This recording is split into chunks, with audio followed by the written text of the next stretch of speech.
Welcome back, guys, to the Spurgeon Piper. This is Wilson with you.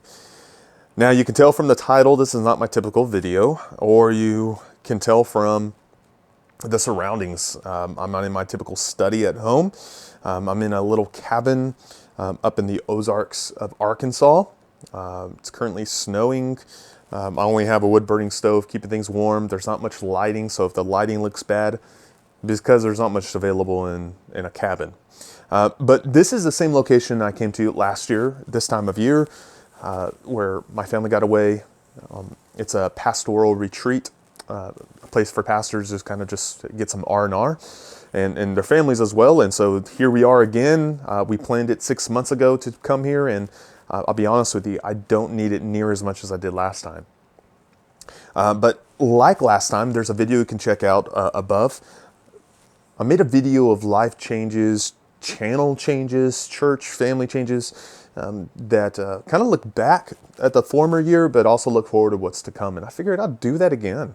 I don't talk so much about my current or my life, pastoral responsibilities, things like that. My channel is mostly focused on pipe smoking. That's what you guys check in on. But I know there's some of you, I don't know what a percentage is, that cares about what I do, that's interested in what I do, and some of you know me enough where you'd be interested and you care enough about what I am going through or what changes are going on in my life. So I figured I would cover that. I'm going to give you channel updates, certainly some things to come this year that I want to tackle. So if that's all you're interested in, that's going to be near the end of the channel, or excuse me, end of the video. But I also want to cover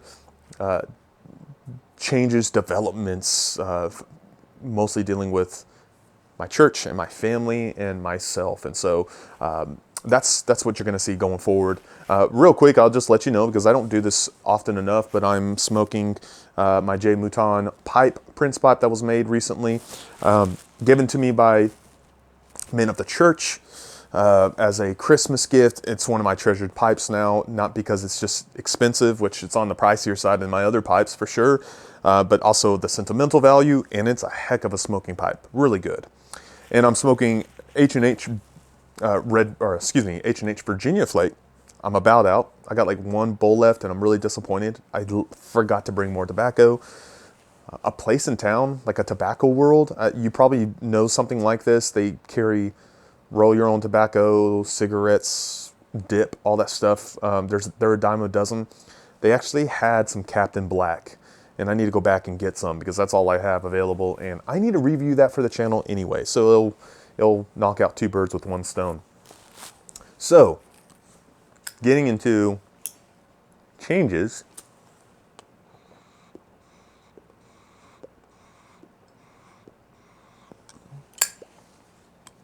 Changes involving the church, and obviously me personally.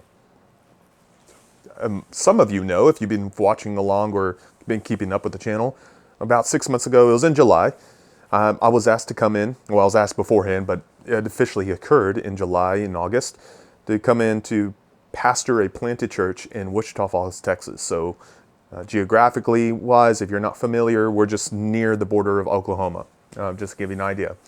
So it's funny, I grew up near the southern border, and I'm slowly working myself way north to about as far north I can go in Texas without getting into the panhandle. But that was the biggest change, obviously, for this year, past year. And it was quite a substantial change, and unlike any church I've been part of.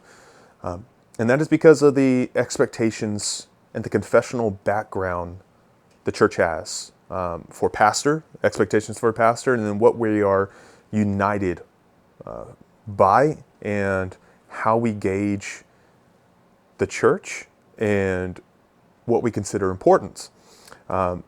We are a confessional church, meaning we hold to the confession of faith, the Second London Baptist Confession, or the 1689 it's often referred to as. I became convicted of that some years ago, and this is the first church that's officially holding to that. Similar to a church like Anglican churches who still hold the 39 Articles, Reformed Presbyterian, Westminster Confession of Faith, or the three forms of unity, Lutheran church that holds at Augsburg. So if you're familiar with any of those, you have an idea. Those of us coming out of an evangelical background, a broad evangelical, non-denominational church, or SBC church, or something like that, this would be new territory for you. But it's been one of the most refreshing aspects for my life and certainly my family's life. Out of concern of hurting feelings, I've always held back, and I will continue to do so, of some thoughts, but I'll just keep it at this. The past 4 years were some of the hardest years of my life, and certainly my wife's life. She, to the point where she needed some therapeutic recovery. And so this change was truly a godsend, and it's been refreshing. The people of this church have been refreshing and supportive. What unites us, what they expect of us, what they don't expect of my wife as a pastor's wife, the lack of need of programs and such things, where how they gauge the fruitfulness of a church is through the spiritual growth of the congregation. The organic unity and the importance of the word and sacrament. And speaking of sacraments, I'm referring to the Lord's Supper, communion, and baptism. Those are at the center of how we are to grow. They're the center of how the Lord works through the church, how the Spirit sanctifies us not only as individuals but as a people.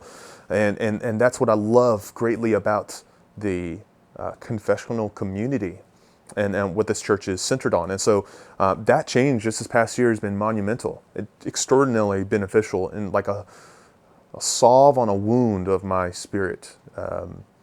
I was looking back a bit on that video that I did last year around this time of year, and I could just tell how worn out I was. And so that change alone has been monumental. And going forward for this year, we will covenant officially as a church, go from church plant to church. And I'm looking forward to that day. It'll probably be in the first half of the year. That's the plan. I know many of us are looking forward to it. We have men seeking to be elders of the church, are being training for ministry. That's one of my responsibilities. That is a responsibility of a pastor.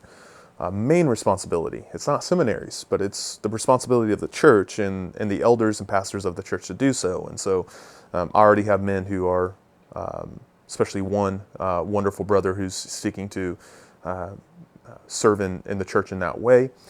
And so that's just a taste of what's to come this year. There's nothing extravagant. It's ordinary, for we rely on the ordinary means of grace by which we are fed. And the church is foundationed or planted on the Word and the sacraments and the Spirit working through those things. And so I want to share more in the future on this topic and what this, for some of you, again, what I'm talking about may be unfamiliar, and I'd love to get more into it because it's been the most important aspects of my ministry and my family's life and caring for them as a leader of the household.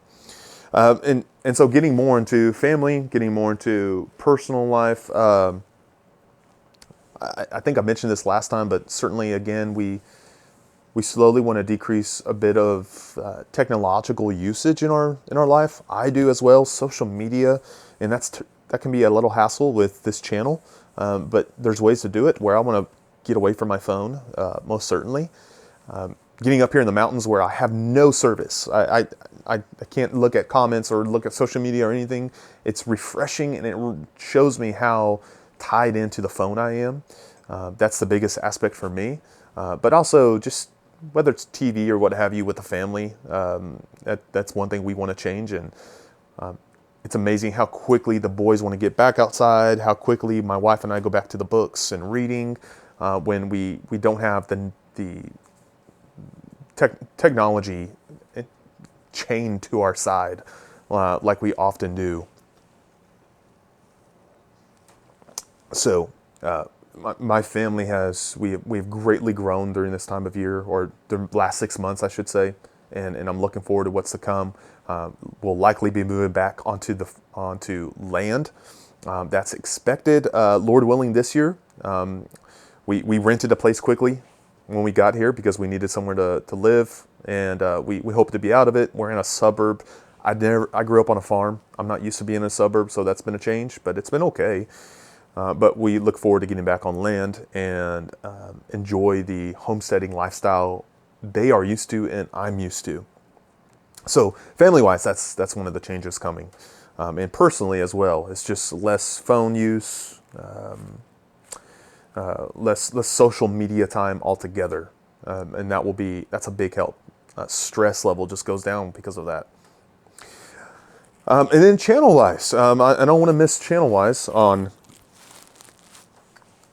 things to come. I certainly want to get more, and I started doing this just the latter half of this past year. I want to focus more on interviews and things like that, both in the pipe world, theological world, things like that as well.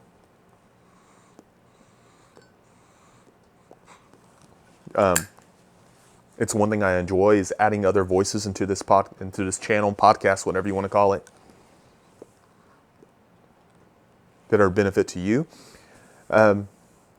Also, and less important in reality, give you a bit of more distinction in tobacco reviews.